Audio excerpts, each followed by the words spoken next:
Well, speaking of under the radar moves and moves that could potentially be a move for depth, the Diamondbacks could also take a look at potentially trading for outfielder Tommy Pham. Just make sure you don't put any players on your fantasy football IR, and you'll be fine.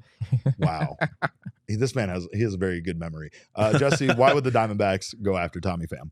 Well, if we look at his stats, he's been pretty good. A physical presence. That's the simple answer. An enforcer. Someone to fight everyone. He's hitting 266, 349, 464 for the Mets this year. He's having a really good season for them. A bit of a bounce back for him. He really hasn't had a season like this since 2019 when he was a full-time player with the Tampa Bay Rays. 9 homers, 35 RBI, 1.6 FWAR, which is pretty good number for a guy who's, played in 76 games this year. So, he would be like kind of a realistic position player addition. When Mike Hazen talked yesterday about like adding another platoon situation for Torrey, improving like the bottom part of the lineup, Tommy Pham against lefties is a pretty formidable presence and would absolutely move the needle for this lineup. I don't know exactly what the Mets would be looking for here. I know they're kind of caught in between a little bit. I mean, the Mets are kind of creeping up in the standings. I don't know if they consider themselves to be clear sellers. But Tommy Pham is he's a free agent at the end of the year. He's making $6 million this year. So it would make sense for the Mets to deal him. I wouldn't be surprised if he was available. I do know this. Old Clint Vondrak behind the home plate isn't going to be calling those balls or those strikes balls with Tommy Pham out on the field, right? Let's take a look at some of those pros and cons for Tommy Pham. Again, his expected stats, very good.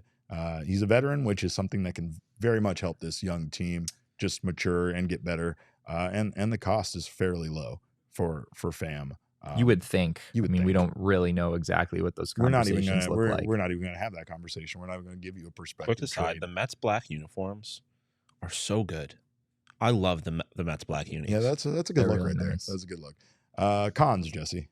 Yeah, it's been a bit of an outlier season. I mentioned the last few years, Pham has been an average, really below average hitter. So this season has been a nice bounce back, but he is 35 years old. So you might not fully buy into that, I guess. He's slowed down a little bit in recent weeks, so that would be another thing I would point to as a potential con. And his defense is also not great at this point.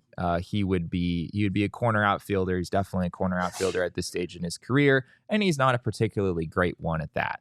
I guess he maybe fits into the Lane Thomas category of like he can get by defensively, but he's not giving you a whole lot of value. Do I have to hold my breath every time it gets hit to left field like I do with Lourdes Gurriel? Oof. I think Lourdes has actually been okay. He has recently, yeah. He's been a little bit better recently. But I mean, even at the takeover, he had that one that was hit to him, I think in the first inning to left field. And oh boy, it did not look good until he caught it. It often doesn't with Lourdes. Like there are some plays that he is able to make, but he doesn't necessarily make it pretty along the way. So yeah, Tommy Pham probably in a similar category. I don't think Pham has the same arm strength that Lourdes does. So that is an actual asset that Lourdes has in the outfield.